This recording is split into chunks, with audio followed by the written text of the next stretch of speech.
গুরুতর অসুস্থ অবস্থায় বঙ্গবন্ধু শেখ মুজিব মেডিকেল বিশ্ববিদ্যালয় হাসপাতালের আইসিইউতে ভর্তি হয়েছেন আওয়ামী লীগের সাধারণ সম্পাদক ও সেতুমন্ত্রী ওবায়দুল কাদের। তার হার্টে ব্লক ধরা পড়েছে বলে জানিয়েছেন চিকিৎসকরা। মন্ত্রীর জনসংযোগ কর্মকর্তা আবু নাসের বলেন, ফজরের নামাজ শেষে হঠাৎ করে শ্বাস প্রশ্বাসে সমস্যা হচ্ছিল তার। সঙ্গে সঙ্গে তাকে বঙ্গবন্ধু শেখ মুজিব মেডিকেল বিশ্ববিদ্যালয়ে নিয়ে যাওয়া হয়। সেখানে চিকিৎসকরা তার শরীর চেক আপ করেন, পরামর্শ দেন দ্রুত এনজিওগ্রাম করার। এনজিওগ্রাম শেষে চিকিৎসকরা জানান, ওবায়দুল কাদেরের হার্টে ব্লক ধরা পড়েছে। ব্লক সারানোর জন্য বোর্ড বসেছে এবং এর পরপর সিদ্ধান্ত হয় তার হার্টে রিং করানোর। এর প্রেক্ষিতে হার্টে রিং করানো হয়েছে ওবায়দুল কাদেরের। রোববার সকালে বঙ্গবন্ধু মেডিকেল বিশ্ববিদ্যালয় হাসপাতালে তার হার্টে একটি রিং করানো হয়। বর্তমানে হাসপাতালের নিবিড় পর্যবেক্ষণ কেন্দ্র অর্থাৎ আইসিইউতে চিকিৎসাধীন অবস্থায় রয়েছেন সেতুমন্ত্রী। এদিকে ওনার অবস্থা এতটাই গুরুতর যে 72 ঘন্টা না গেলে কিছুই বলা যাবে না বলে জানিয়েছেন কার্ডিওলজির চেয়ারম্যান। বিএসএমএমইউর কার্ডিওলজি চেয়ারম্যান সৈয়দ আলী হাসান বলেন, এনজিওগ্রাম করা হয়েছে। এরই মধ্যে 3টি ব্লক ধরা পড়েছে তার শরীরে, একটি ওপেন করা হয়েছে। সকালের চেয়েও এখন শারীরিক অবস্থার কিছুটা উন্নতি হয়েছে, তবে 72 ঘন্টা না গেলে কিছুই বলা যাবে না। ওবায়দুল কাদেরের ভাতিজা তমাল জানান, উন্নত চিকিৎসার জন্য বিকেলে তাকে সিঙ্গাপুরে নেওয়া হবে, তবে প্রধানমন্ত্রীর সিদ্ধান্তের উপর নির্ভর করছে সবকিছু। এর প্রেক্ষিতে আওয়ামী লীগ সাধারণ সম্পাদক এবং সড়ক পরিবহন সেতুমন্ত্রী ওবায়দুল কাদেরের উন্নত চিকিৎসার জন্য সিঙ্গাপুর নিতে দলীয়ভাবে ব্যবস্থা নেওয়া হচ্ছে বলে জানিয়েছেন আওয়ামী লীগের প্রচার ও প্রকাশনা সম্পাদক এবং তথ্যমন্ত্রী হাসান মাহমুদ। তিনি বলেন, মেডিকেল ইস্যুতে ডাক্তারি বলবেন, আমাদের দলের পক্ষ থেকে তাকে সিঙ্গাপুরে নিয়ে যাওয়ার জন্য ব্যবস্থা নিচ্ছি। রোববার বঙ্গবন্ধু শেখ মুজিব মেডিকেল বিশ্ববিদ্যালয়ের চিকিৎসাধীন ওবায়দুল কাদেরকে দেখে বেরিয়ে সাংবাদিকদের এই কথা বলেন মন্ত্রী। হাসান মাহমুদ বলেন, উন্নত চিকিৎসার জন্য আমরা তাকে সিঙ্গাপুরে নিয়ে যাওয়ার জন্য যোগাযোগ করছি।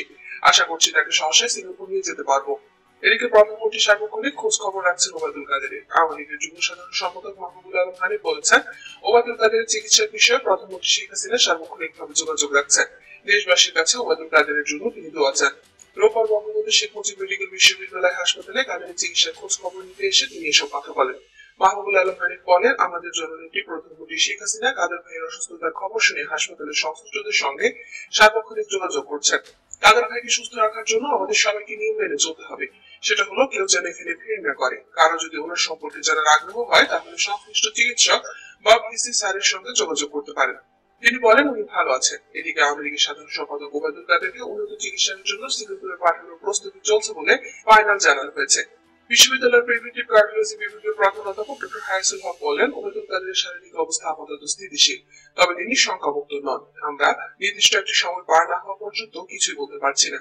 এরই প্রেক্ষিতে ওবায়দুল কাদেরের জন্য দেশবাসীর কাছে দোয়া চেয়েছে আওয়ামী লীগ। আওয়ামী লীগের সাধারণ সম্পাদক এবং সড়ক পরিবহন সেতুমন্ত্রী ওবায়দুল কাদেরের জন্য দেশবাসীর কাছে দোয়া চেয়েছে দলটি। রোববার বঙ্গবন্ধু শেখ মুজিব মেডিকেল বিশ্ববিদ্যালয় হাসপাতালে কাদেরের চিকিৎসার খোঁজ খবর নিতে এসে মাহবুবুল আলম হানিফ এই দোয়া চান। এদিকে সেতুমন্ত্রীর চিকিৎসা ঘটিত মেডিকেল বোর্ড থেকে সিদ্ধান্ত হয়েছে যে ওপেন হার্ট সার্জারির আগে কিছু ঘন্টা তাকে নিবিড় পর্যবেক্ষণে রাখা হবে।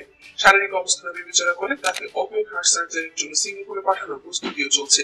অন্যদিকে বিশ্ববিদ্যালয়ের ভিসি কনককান্তি বড়ুয়া বলেন, ওনার অসংখ্য ভক্ত আছে। উনি এত জনপ্রিয় যে এখানে উনি এলে রাজনৈতিক নেতাকর্মী থেকে শুরু করে সকল শ্রেণীর মানুষের ভিড় লেগে থাকে। কিন্তু এবার যেন সে ভিড় না থাকে সে অনুরোধ করছি। আমি নিজেও ওনার ওখানে গিয়ে ভিড় করবো না। ওনার সম্পর্কে কোনো তথ্য জানতে চাইলে যে কেউ হাসপাতালের পরিচালকদের সঙ্গে আলাপ করতে পারেন। আমাদের কোনো আপডেট মিস করতে না চাইলে এখনই সাবস্ক্রাইব করুন আর পাশের বেল আইকনটি প্রেস করুন।